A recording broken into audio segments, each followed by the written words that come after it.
Mon cœur explose dans ma poitrine au moment où j'avise Tristan au milieu de la salle envahie de pensionnaires. Les chaises autour de sa table sont déjà toutes occupées. Ce soir, le hasard ne nous rassemblera malheureusement pas. Il n'empêche, le seul fait de l'apercevoir me comble de joie. Il me sourit lui aussi.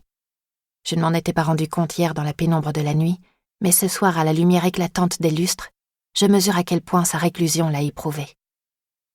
Entre ses mèches blondes, son visage est encore pâle et creusé, faisant ressortir davantage sa balafre.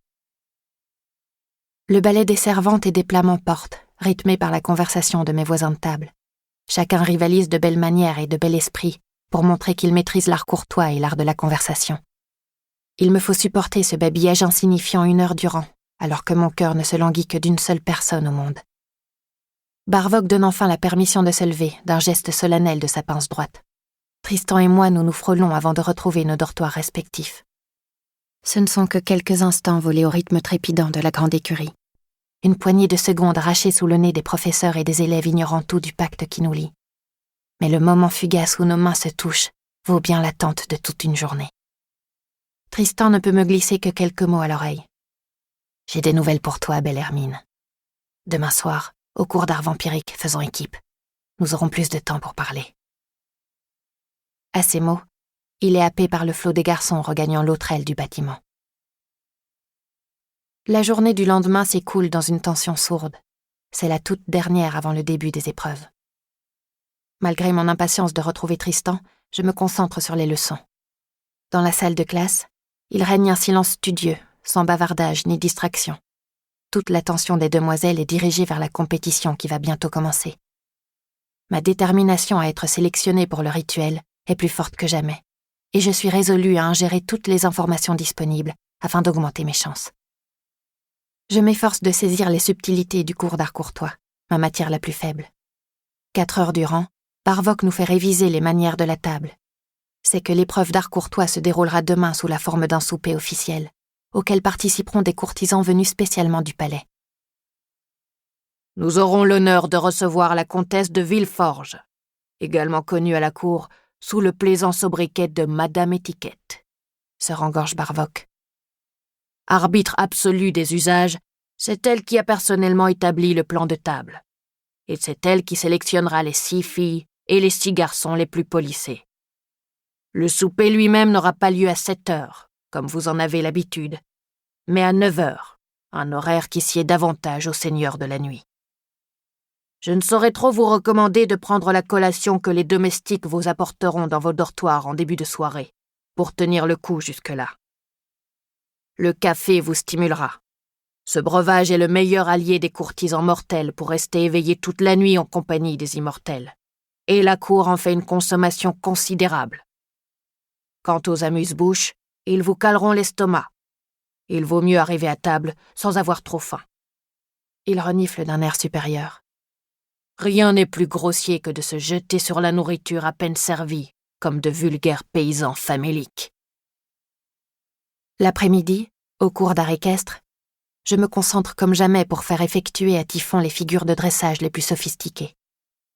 Malgré toute mon application, je sens bien que mes aides ne sont pas aussi bien placées que celles des autres cavalières plus expérimentées que moi.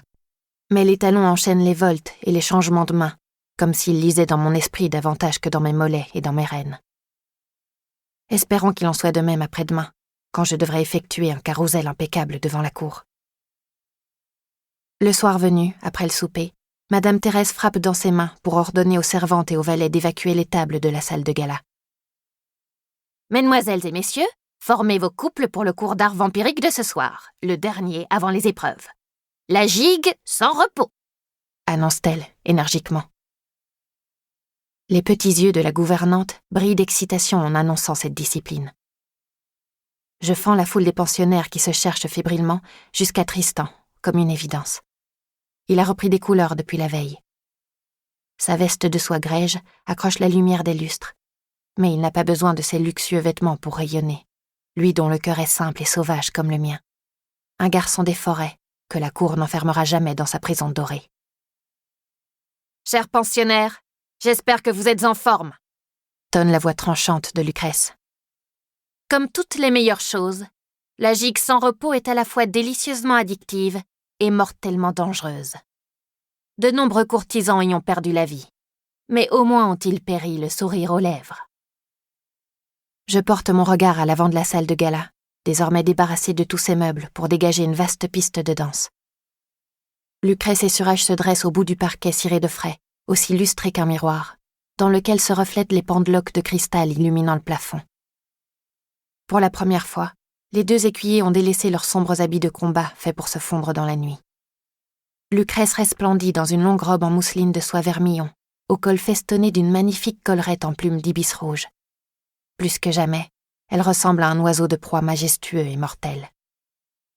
Surage, lui, porte un juste au corps de velours ivoire à col droit, à la mode des Indes, qui fait ressortir le cuivre de sa peau. Son turban clair est orné d'une aigrette en opale brillant de mille feux, une coiffe digne d'un maharaja. Les deux écuyers sont accompagnés d'un groupe de musiciens à la mise de croque-mort.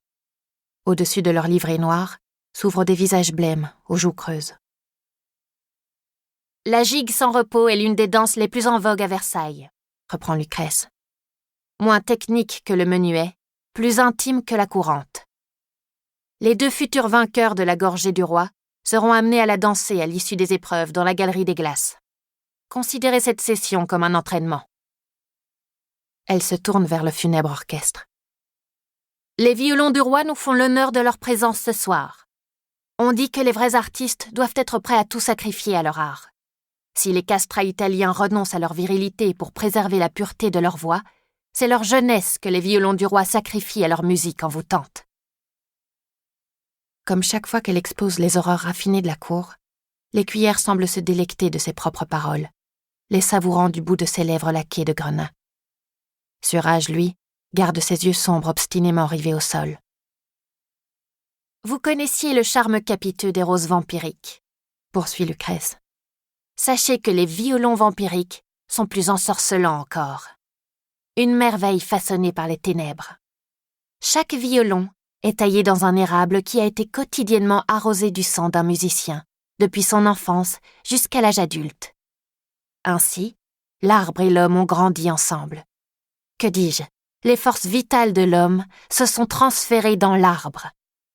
Après 20 ans de ce régime, un luthier certifié par la faculté a sculpté dans la précieuse essence un instrument unique. Il ne peut être joué que par le musicien qui l'a abreuvé de son sang. Bien sûr, le violoniste meurt prématurément au bout de quelques années. Mais je vous assure que le son qu'il tire de son instrument en vaut la chandelle. Lucrèce sourit en regardant les malheureux qui sont promis à payer le prix ultime pour un talent si éphémère. La gigue sans repos est envoûtante, au point que nul ne peut résister à son appel. Dans son flot, les plus piètres danseurs se changent en virtuoses. Ils en oublient le temps, et jusqu'aux limites de leur corps, qui parfois se brisent. Mais rassurez-vous, ce soir les violons ne joueront pas toute la nuit. Une petite heure suffira à vous donner un avant-goût des plaisirs de la cour. À ces mots, elle va rejoindre Surage, son cavalier pour la soirée. Je prends conscience qu'ils ont dû danser ensemble devant toute la cour, il y a 1 an, lorsqu'ils ont remporté la gorgée du roi. À la façon dont Lucrèce pose sa main sur l'épaule de son partenaire, de manière aussi possessive que si elle portait encore son gantelet de serre métallique, l'évidence me foudroie. La dangereuse guerrière a des vues sur l'ombrageux indien. Voilà pourquoi elle s'acharnait sur Raphaël l'autre soir. Pas seulement par cruauté, mais aussi par jalousie. « Musique !» ordonne-t-elle au violoniste. Ces derniers lèvent lentement leurs mains à leur violon, avec des gestes tremblotants de vieillards, alors qu'ils n'ont pas 30 ans. Mais à peine les archets ont-ils touché les cordes, que les musiciens se métamorphosent. Tandis que résonnent les premiers accords, leurs épaules voûtées se redressent et leur face de carême semble reprendre un peu de couleur. C'est comme s'ils ne formaient plus qu'un avec les monstrueux instruments gorgés de leur jeunesse perdue. Ceux qu'on appelle les violons du roi sont réduits à n'être plus que cela, des hommes violons, des hybrides de chair, de bois et de cordes. Surage et Lucrèce ouvrent le bal, emportés par la musique qui monte. Glissant sur les lattes luisantes, ils se font face comme si plus rien d'autre n'existait autour d'eux, tournoyant tel un sujet et son reflet des 2 côtés d'un miroir. Je sens mes propres jambes se mettre en branle, sans que je les contrôle, comme si elles étaient fauchées par une irrésistible lame de fond. Devant moi, Tristan s'anime lui aussi, ses mouvements épousant les miens avec un mimétisme surnaturel. Je ne sais pas danser la gigue, je bafouille. Je suis loin d'être un spécialiste, murmure-t-il, les sourcils froncés, aussi dépassé que moi par la situation. Mais il semble que la musique le sache pour nous. En effet, je m'aperçois que mes pieds, loin d'écraser ceux de mon partenaire, les frôlent élégamment à chaque pirouette. Mes talons tracent des pas de gigue avec une aisance magique sur le parquet ciré. Mes poignets s'élèvent dans les airs avec grâce, tels les bras d'un pantin tiré par des fils invisibles. Soudain, mes cuisses se fléchissent sous mes jupons et je m'envole dans un entrechat aérien. Les 30 aînés s'envolent avec moi, parfaitement synchronisés. L'espace d'un instant, la salle entière entre en apesanteur. Les longues chevelures bouclées, les amples robes empesées, les basques des justes au corps brodés, tout cela reste suspendu dans l'air saturé de notes. Puis 60 talons retombent d'un coup sur le plancher, exactement au même moment, pour repartir aussitôt dans la danse infernale.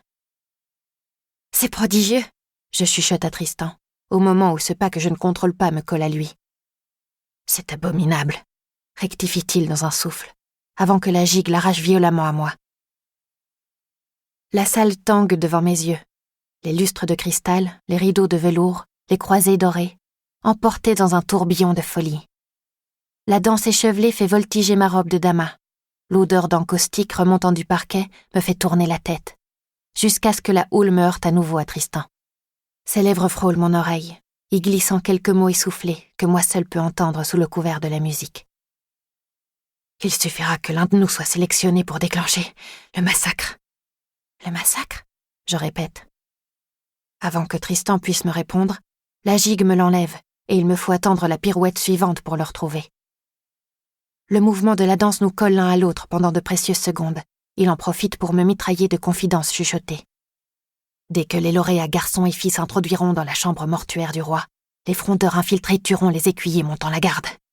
Les conjurés exécuteront aussi les courtisans mortels et immortels refusant de s'allier à la cause. Tout a été prévu. Armes dissimulées sous les vestes et jupons, essence de fleurs d'ail pure pour désorienter les vampires. La danse nous sépare brusquement, faisant claquer les longs pans de ma robe, tandis que mon esprit se remplit d'images sanglantes. Massacrer les écuyers du roi ? Oui, bien sûr, j'aurais dû m'en douter. On ne fait pas d'omelette sans casser deux. Mon regard accroche le couple qui danse au centre de la salle. Je n'aurais aucun regret à voir mourir Lucrèce. Surage, en revanche, mérite-t-il un tel sort ? Je ne l'ai jamais vu manifester la cruauté de sa compagne. Mais si sa mort est la condition nécessaire pour que périsse le tyran, alors je suppose qu'il n'y a pas à hésiter. Le roi donnera d'abord son sang à boire à la lauréate, reprend Tristan, les joues empourprées et le souffle court, au moment où la gigue nous assemble à nouveau. Si c'est toi, j'en profiterai pour aller chercher les armes derrière le panneau au lion. Si c'est une autre, je lui trancherai la gorge après avoir poignardé le roi. Nos jambes nous font tournoyer l'un autour de l'autre, dans une volte aussi vertigineuse que mes pensées qui s'affolent.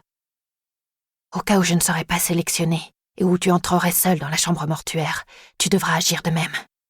Une fois que tu auras absorbé la gorgée du roi, tu prendras les armes et tu tueras le tyran, en même temps que celui qui l'abreuve de son sang. La danse atteint son apogée. Mes mollets virevoltent follement sous mes jupons, mes cuisses tendues par l'effort me chauffent autant que lors de mes courses en forêt. Tout autour de moi, les chignons des demoiselles se défont, les catogans des garçons s'échappent de leurs rubans. Je me retrouve dans la ligne de mire de Raphaël de Montesueño, occupé à giguer avec Séraphine de la Patte-Bise, dont le long corps souple est taillé pour la danse. Aurais-je le cran de l'égorger, lui qui ne m'a rien témoigné d'autre que de la gentillesse ? Il le faudra bien s'il s'oppose à moi, que ce soit lui ou un autre. Plutôt que d'envisager le meurtre que je devrais peut-être commettre pour assouvir ma vengeance, je me laisse entièrement aller à la gigue sans repos. La danse ténébreuse éreinte mon corps et lessive mon âme, jusqu'à y effacer tout remords, tout regret, toute pensée.